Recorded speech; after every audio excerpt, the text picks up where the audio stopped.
में अच्छे कर्म करके आए रहते हैं। इस कारण से इस पूरे राजयोग का वो क्या करते हैं, भोग करते हैं। राजयोग का मतलब ही है कि जीवन में तमाम प्रकार के सुख सुविधाओं को प्राप्त करना और वो जो चाहते हैं उन चीजों को भी उनको प्राप्त होना, यही एक्चुअल में राजयोग है। तो और गुरु से बनने वाला हंस नामक पंच महापुरुष राजयोग में परमात्मा की ब्लेसिंग्स, परमात्मा की कृपा जो है सदैव ऐसे जातकों पर बनी रहती है। और ऐसे जो जातक होते हैं वो निश्चित रूप से उस परमात्मा के प्रति बहुत ज्यादा डिवोटेड होते हैं और वो परमात्मा जो है उस जातक को पूरी तरह से अपने कृपा के अंतर्गत रखते हैं। चलिए अब हम अगला पंच महापुरुष राजयोग के बारे में बात करेंगे जो शुक्र से बनने वाला है। ठीक है, जब शुक्र 2 नंबर की राशि, 7 नंबर की राशि और 12 नंबर की राशि कहां पर हो, केंद्र में हो,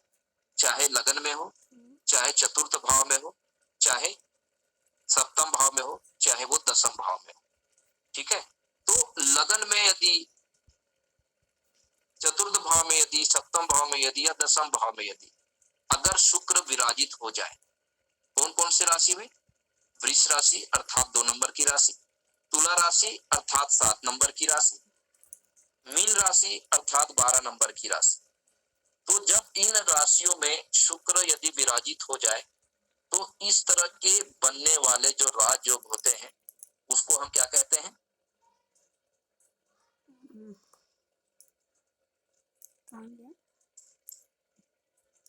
सर मालव्य योग। वेरी गुड, मालव्य नामक राजयोग। एक और छूट गया था, ये गुरु एक और राजयोग बनाता है यदि गुरु जो है वो कर्क राशि में हो। ठीक है, यहाँ पर स्किप हो गया था, इसके लिए क्षमा चाहते हैं। गुरु जो है 12 नंबर की राशि, 4 नंबर की राशि और 9 नंबर की राशि केंद्र में कहीं भी हो तो वो हंस नामक पंच महापुरुष राजयोग बनाता है। ये जो शुक्र जो होता है वो केंद्र में 2 नंबर की राशि, 7 नंबर की राशि, 12 नंबर की राशि के साथ विराजित हो तो एक विशेष प्रकार का राजयोग बनाता है जिसको हम बोलते हैं मालव्य नामक पंच महापुरुष राजयोग। क्योंकि ये राजयोग शुक्र से संबंधित होता है और शुक्र क्या है,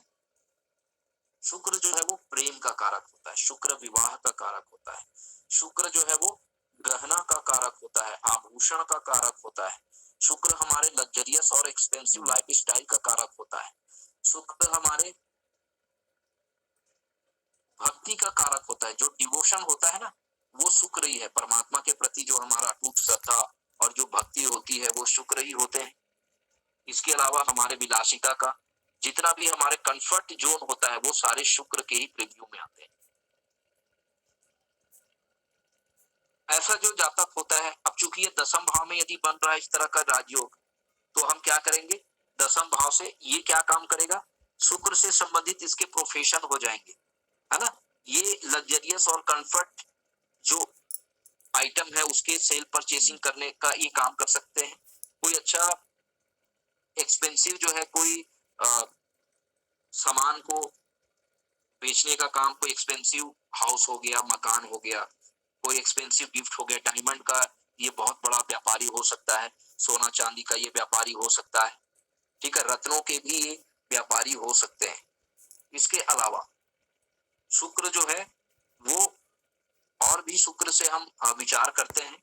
शुक्र जो होता है वो संगीत का भी कारक होता है, तो ऐसे जातक संगीत विशारद भी हो सकते हैं। ठीक है, एक अच्छा डांसर हो सकते हैं, एक अच्छा सिंगर हो सकते हैं, एक अच्छा म्यूजिशियन हो सकते हैं, म्यूजिक कंपोजर हो सकते हैं, फिल्म के डायरेक्टर हो सकते हैं, एक्टर हो सकते हैं, मॉडलिंग कर सकते हैं,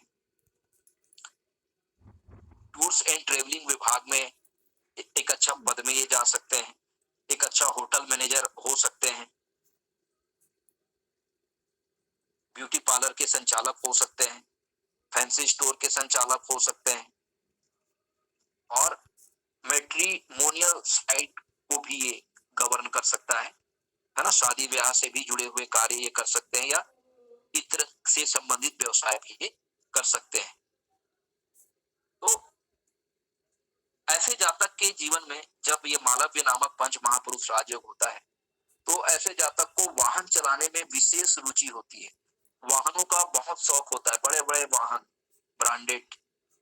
मोटर बाइक हो गया, ब्रांडेड कार हो गया, फेरारी कार, हर हर इनके जो इंटरेस्ट होगा, इनकी जो रुचि होगी वो बहुत एक्सपेंसिव होगी, बहुत महंगे महंगे चीजों, ब्रांडेड चीजों का ये शौकीन रहेगा अपने जीवन में।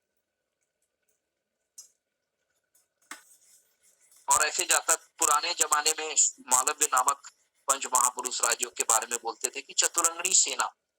हाथी का ये सवारी जरूर करते हैं जीवन में। तो इस तरह से हम मालव्य नामक पंच महापुरुष राजयोग के बारे में विचार करते हैं।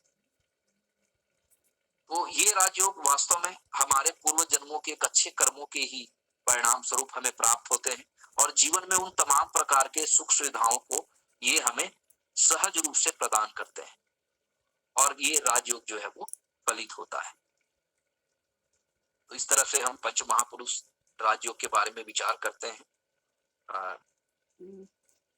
उम्मीद है बहुत ही धैर्य के साथ,